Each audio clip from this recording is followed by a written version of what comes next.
ನಮಸ್ಕಾರ ವೀಕ್ಷಕರೇ, ಇವತ್ತಿನ ಟಾಪ್ ಅಪ್ಡೇಟ್ಸ್ ಗಳಿಗೆ ಸ್ವಾಗತ. ಗೃಹ ಲಕ್ಷ್ಮಿ ಯೋಜನೆಯ ಅಡಿಯಲ್ಲಿ ಈಗ ಮಹತ್ವದ ಮಾಹಿತಿ ಬಂದಿದೆ. ಆಪರೇಷನ್ ಗೃಹ ಲಕ್ಷ್ಮಿ ಆರಂಭವಾಗಿದೆ. ಇದರ ಜೊತೆಗೆ ಪಡಿತರ ಚೀಟಿದಾರರಿಗೆ ಮತ್ತು ಅನ್ನಭಾಗ್ಯ ಯೋಜನೆಯ ಫಲಾನುಭವಿಗಳಿಗೆ ಒಂದು ಗುಡ್ ನ್ಯೂಸ್ ಬಂದಿದೆ. ಜೊತೆಗೆ ಇಂದಿನ ಚಿನ್ನ ಮತ್ತು ಬೆಳ್ಳಿ ದರದ ಕಂಪ್ಲೀಟ್ ಅಪ್ಡೇಟ್ ನೋಡೋಣ. ತಪ್ಪದೆ ಮಾಹಿತಿನ ಪೂರ್ತಿಯಾಗಿ ನೋಡಿ. ಮಾಹಿತಿ ಇಷ್ಟವಾದಲ್ಲಿ ಲೈಕ್ ಮತ್ತು ಶೇರ್ ಮಾಡುವುದನ್ನು ಕೂಡ ಮರೆಯಬೇಡಿ.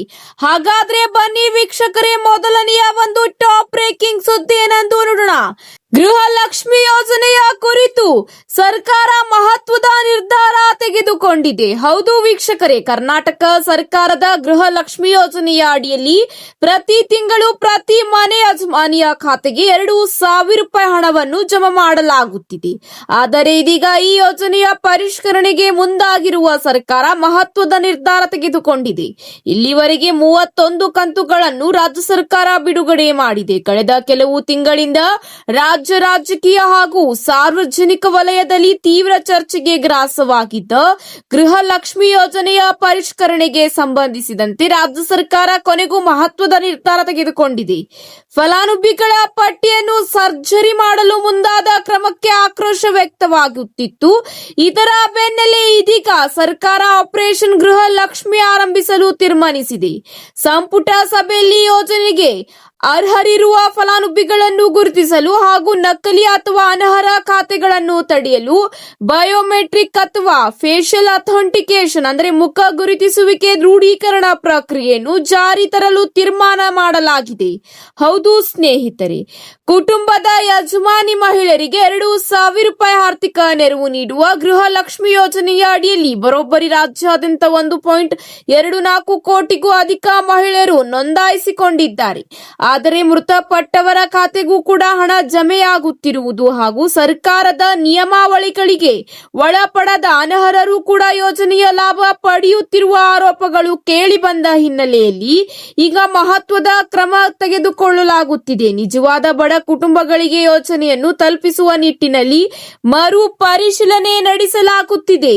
ಹೌದು ವೀಕ್ಷಕರೇ, ಪ್ರಾಥಮಿಕ ಪರಿಶೀಲನೆಯ ಭಾಗವಾಗಿ ಈಗಾಗಲೇ ಮೃತಪಟ್ಟಿರುವ ಸುಮಾರು 4,30,000 ಫಲಾನುಭವಿಗಳ ಹೆಸರನ್ನು ಪಟ್ಟಿಯಿಂದ ತೆಗೆದುಹಾಕಲಾಗಿದೆ. ಈ ಹಂತದ ಸರ್ಜರಿಯಿಂದಾಗಿ ರಾಜ್ಯ ಸರ್ಕಾರದ ಬೊಕ್ಕಸಕ್ಕೆ 100 ಕೋಟಿ ರೂಪಾಯಿ ನಷ್ಟವಾಗುವುದು ತಪ್ಪಿದ್ದು ದೊಡ್ಡ ಮಟ್ಟದ ಹಣ ಉಳಿತಾಯ ಆಗಲಿದೆ ಎಂಬ ಮಾಹಿತಿ ಈಗ ಲಭ್ಯವಾಗಲಿದೆ. ಹೌದು ವೀಕ್ಷಕರೇ, ಆಪರೇಷನ್ ಗೃಹ ಲಕ್ಷ್ಮಿ ಯೋಜನೆಯಿಂದ ಸರ್ಕಾರಕ್ಕೆ ತುಂಬಾ ಅನುಕೂಲವಾಗಲಿದೆ. ಏಕೆಂದರೆ ಅನರ್ಹ ಪಟ್ಟಿಯನ್ನು ಈಗ ಸಿದ್ಧಪಡಿಸಲಾಗುವುದು. ಗೃಹ ಲಕ್ಷ್ಮಿ ಯೋಜನೆಯ 2,000 ರೂಪಾಯಿ ಹಣ ಪಡೆಯುತ್ತಿರುವ ಪ್ರತಿಯೊಬ್ಬ ಅರ್ಹ ಮಹಿಳೆಯು ಸರ್ಕಾರದ ಹೊಸ ಆದೇಶವನ್ನು ಕಡ್ಡಾಯವಾಗಿ ಪಾಲಿಸಲೇಬೇಕು. ಫಲಾನುಭವಿಗಳು 1 ತಿಂಗಳ ಒಳಗಾಗಿ ತಮ್ಮ ಬಯೋಮೆಟ್ರಿಕ್ ಅಥವಾ ಮುಖ ದೃಢೀಕರಣ ಪ್ರಕ್ರಿಯೆಯನ್ನು ಪೂರ್ಣಗೊಳಿಸಬೇಕು. ನಿಗದಿತ ಸಮಯದೊಳಗೆ ಈ ಪ್ರಕ್ರಿಯೆಯನ್ನು ಮುಗಿಸದಿದ್ದರೆ ಅವರ ಬ್ಯಾಂಕ್ ಖಾತೆಗೆ ಜಮೆಯಾಗುವ 2,000 ರೂಪಾಯಿ ಕಂತಿನ ಹಣವನ್ನು ತಕ್ಷಣದಿಂದಲೇ ಸ್ಥಗಿತಗೊಳಿಸಲಾಗುವುದು ಎಂದು ಸರ್ಕಾರ ಈಗ ಸ್ಪಷ್ಟಪಡಿಸಿದೆ. ಒಟ್ಟಿನಲ್ಲಿ ಅನರ್ಹರನ್ನು ಪಟ್ಟಿಯಿಂದ ಹೊರಹಾಕಿ ಅರ್ಹರಿಗೆ ಮಾತ್ರ ಸರ್ಕಾರದ ಗ್ಯಾರಂಟಿ ತಲುಪಿಸುವ ನಿಟ್ಟಿನಲ್ಲಿ ಈ ಒಂದು ಕ್ರಮ ಕೈಗೊಳ್ಳಲಾಗುತ್ತಿದೆ. ಹೌದು ಸ್ನೇಹಿತರೆ, ಈ ಒಂದು ಯೋಜನೆಯ ಅಡಿಯಲ್ಲಿ ಬಡ ಕುಟುಂಬದ ಮಹಿಳೆಯರಿಗೆ ಎಪಿಎಲ್ ಮತ್ತು ಬಿಪಿಎಲ್ ಕಾರ್ಡ್ ಹೊಂದಿದ ಮಹಿಳೆಯರಿಗೆ ಮಾತ್ರ ಈಗ ಲಾಭ ಸಿಗಲಿದೆ ಎಂಬ ಮಾಹಿತಿ ಲಭ್ಯವಾಗಿದೆ. ಇದರ ಜೊತೆಗೆ ಮುಂದಿನ ಒಂದು ಅಪ್ಡೇಟ್ ಏನೆಂದು ನೋಡೋಣ ಬನ್ನಿ ವೀಕ್ಷಕರೇ. ಪಡಿತರ ಚೀಟಿದಾರರಿಗೆ ಒಂದು ಸಿಹಿ ಸುದ್ದಿ ಮತ್ತು ಸಾರ್ವಜನಿಕರಿಗೆ ಮಹತ್ವದ ಎಚ್ಚರಿಕೆ ನೀಡಿದೆ ಆಹಾರ ಇಲಾಖೆ. ರಾಜ್ಯ ಪಡಿತರ ಚೀಟಿದಾರರಿಗೆ ಆಹಾರ ಮತ್ತು ನಾಗರಿಕ ಸರಬರಾಜು ಇಲಾಖೆಯು ಅತ್ಯಂತ ಪ್ರಮುಖ ಸೂಚನೆಯೊಂದು ನೀಡಿದೆ. ರೇಷನ್ ಕಾರ್ಡ್ ದಾರರು ತಮ್ಮ ಕೆವೈಸಿ ಪ್ರಕ್ರಿಯೆಯನ್ನು ಪೂರ್ಣಗೊಳಿಸಲು ಯಾವುದೇ ಖಾಸಗಿ ಕೇಂದ್ರಗಳಿಗೆ ಹಣ ನೀಡಬೇಕಿಲ್ಲ. ಈ ಸೇವೆಯು ನ್ಯಾಯಬೆಲೆ ಅಂಗಡಿಗಳಲ್ಲಿ ಸಂಪೂರ್ಣವಾಗಿ ಉಚಿತವಾಗಿ ಲಭ್ಯವಿದೆ ಎಂದು ಇಲಾಖೆ ಸ್ಪಷ್ಟಪಡಿಸಿದೆ. ಇತ್ತೀಚೆಗೆ ಕೆಲವು ಖಾಸಗಿ ಸೈಬರ್ ಕೆಫೆ ಕೆಫೆಗಳು ಮತ್ತು ಮಧ್ಯವರ್ತಿಗಳು ಈ ಕೆವೈಸಿ ಮಾಡಿಸಿಕೊಳ್ಳಲು ಸಾರ್ವಜನಿಕರಿಂದ ಅಕ್ರಮವಾಗಿ ಹಣ ವಸೂಲಿ ಮಾಡುತ್ತಿರುವುದು ಇಲಾಖೆಯ ಗಮನಕ್ಕೆ ಬಂದಿದೆ. ಈ ಹಿನ್ನೆಲೆಯಲ್ಲಿ ಆಹಾರ ಇಲಾಖೆ ಅಧಿಕಾರಿಗಳು ಎಚ್ಚರಿಕೆ ನೀಡಿದ್ದು, ಬಯೋಮೆಟ್ರಿಕ್ ಅಥವಾ ಬೆರಳಚ್ಚು ನೀಡಿ ಈ ಕೆವೈಸಿ ಮಾಡಿಸಲು ಪಡಿತರ ಅಂಗಡಿಗಳಲ್ಲೇ ವ್ಯವಸ್ಥೆ ಮಾಡಲಾಗಿದೆ ಎಂದು ಆಹಾರ ಮತ್ತು ನಾಗರಿಕ ಸರಬರಾಜು ಇಲಾಖೆ ಸ್ಪಷ್ಟಪಡಿಸಿದೆ. ಆಹಾರ ಭದ್ರತಾ ಯೋಜನೆಯ ಅಡಿಯಲ್ಲಿ ಅರ್ಹ ಫಲಾನುಭವಿಗಳಿಗೆ ಮಾತ್ರ ಉಚಿತ ಹಾಗೂ ರಿಯಾಯಿತಿ ದರದ ಪಡಿತರ ಸಿಗುವಂತೆ ಮಾಡಲು ಈ ಕೆವೈಸಿ ಪ್ರಕ್ರಿಯೆಯನ್ನು ಕಡ್ಡಾಯಗೊಳಿಸಲಾಗಿದೆ. ಹೌದು ವೀಕ್ಷಕರೇ, ರಾಜ್ಯಾದ್ಯಂತ ಈಗ ನಕಲಿ ಹಾಗೂ ಅನರ್ಹ ಕಾರ್ಡ್ಗಳನ್ನು ಪತ್ತೆ ಹಚ್ಚಿ ರದ್ದುಗೊಳಿಸುವ ಬೃಹತ್ ಕಾರ್ಯಾಚರಣೆ ಕೂಡ ನಡೆಯುತ್ತಿದ್ದು, ಪ್ರತಿಯೊಬ್ಬ ಸದಸ್ಯರು ಈ ಕೆವೈಸಿ ಮಾಡಿಸುವುದು ಕಡ್ಡಾಯವಾಗಿದೆ. ಇದೇ ಅಷ್ಟೇ ಅಲ್ಲ, ಈಗ ಪಡಿತರ ಚೀಟಿದಾರರಿಗೆ ಮತ್ತೊಂದು ಮಹತ್ವದ ಮಾಹಿತಿ ಬಂದಿದೆ ಹಾಗೂ ಗುಡ್ ನ್ಯೂಸ್ ಎಂದೇ ಹೇಳಬಹುದಾಗಿದೆ. ಪಡಿತರ ಚೀಟಿದಾರರಿಗೆ ಗುಡ್ ನ್ಯೂಸ್ ಸಿಕ್ಕಿದೆ.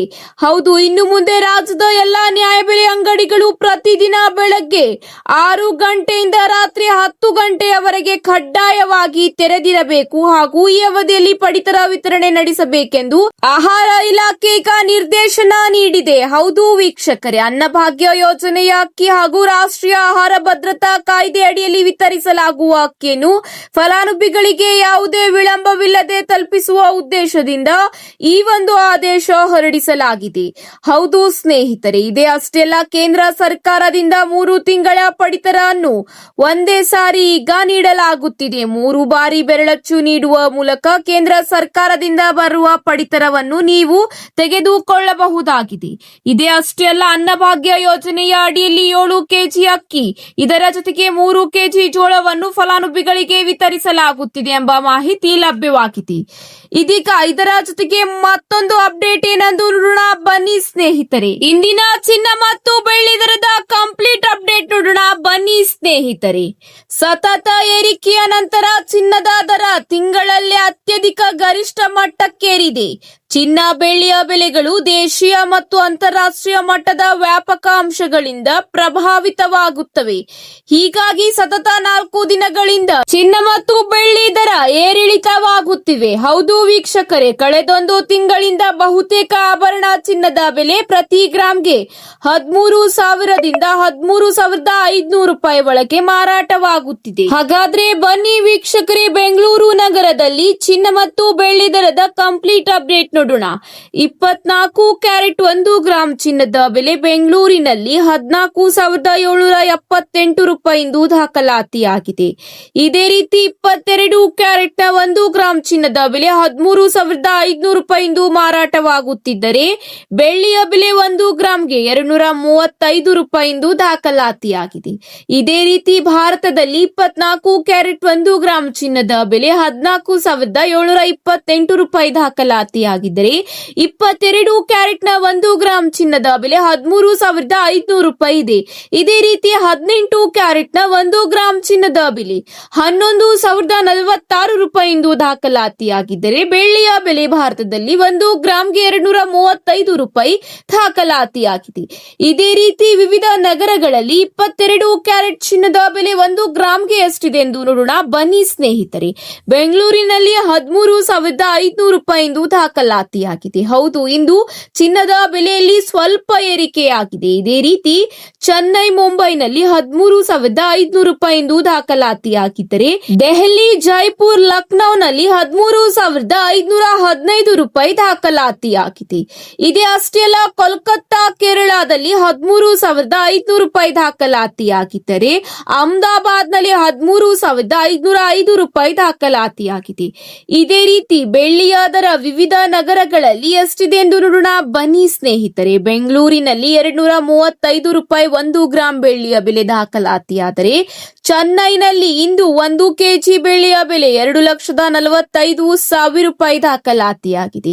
ಇದೇ ರೀತಿ ಮುಂಬೈ, ದೆಹಲಿ, ಕೋಲ್ಕತ್ತಾ ಹಾಗೂ ಅಹಮದಾಬಾದ್ನಲ್ಲಿ 1 ಕೆಜಿ ಬೆಳ್ಳಿಯ ಬೆಲೆ 2,40,000 ರೂಪಾಯಿ ಎಂದು ದಾಖಲಾತಿಯಾಗಿದೆ.